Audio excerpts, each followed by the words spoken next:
സ്തോത്രം. അപ്പോ ഇതാണ് ഒരു ദൈവ പൈതലിന്റെ കുറിച്ച് ദൈവം ആഗ്രഹിക്കുന്നത്. 149 സങ്കീർത്തനം വായിക്കുമ്പോൾ അവിടെ ആരാധനയും സ്തോത്രം പോരാടി നിൽക്കുവാൻ ആരാധനക്കാരെ ഒരുക്കി നിർത്തിയിരിക്കുന്ന ഒരു ചിത്രം നമുക്ക് അവിടെ കാണുവാനായിട്ട് കഴിയും. 149 സങ്കീർത്തനം ഒന്ന് വായിക്കാമോ?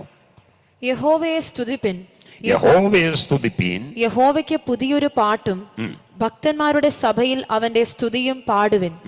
ഇസ്രായേൽ തന്നെ ഉണ്ടാക്കിയവനിൽ സന്തോഷിക്കട്ടെ, സിയോന്റെ മക്കൾ തങ്ങളുടെ രാജാവിൽ ആനന്ദിക്കട്ടെ.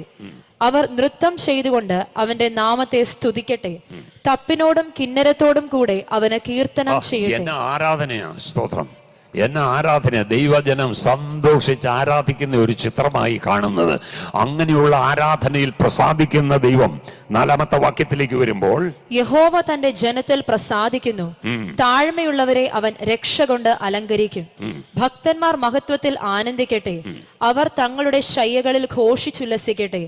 അവരുടെ വായിൽ വാക്യം വരുമ്പോൾ ആരാധനയുടെ ചിത്രം മാറുക. അവിടെ ആരാധന തീർന്നു. 1-ാമത് ആരാധന, അതിൽ സന്തോഷിക്കുന്ന ജനം, അതിൽ പ്രസാദിക്കുന്ന ദൈവം.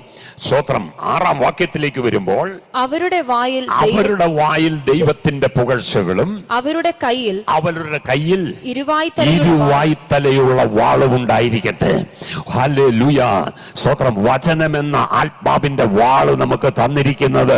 ഹല്ലേലൂയ. സ്തോത്രം. ഡിഫൻസീവ് മാത്രമല്ല, ഒഫൻസീവും രണ്ടു വിധത്തിലും ഉപയോഗിക്കത്തക്കവണ്ണം, ഏതു നേരത്തും പ്രാർത്ഥനയാലും ആത്മാവിനാലും ജയമെടുക്കത്തക്കവണ്ണം നമ്മുടെ മേൽ പകർന്നിരിക്കുന്ന ഒരു വലിയ ദൈവകൃപയുണ്ടെന്ന് തിരിച്ചറിയുന്നവർ കരമുയർത്തിയൊന്ന് ദൈവത്തിന് സ്തോത്രം ചെയ്താട്ടെ. ഇരുവായ്ത്തലയുള്ള വാള് വചനമാണ്.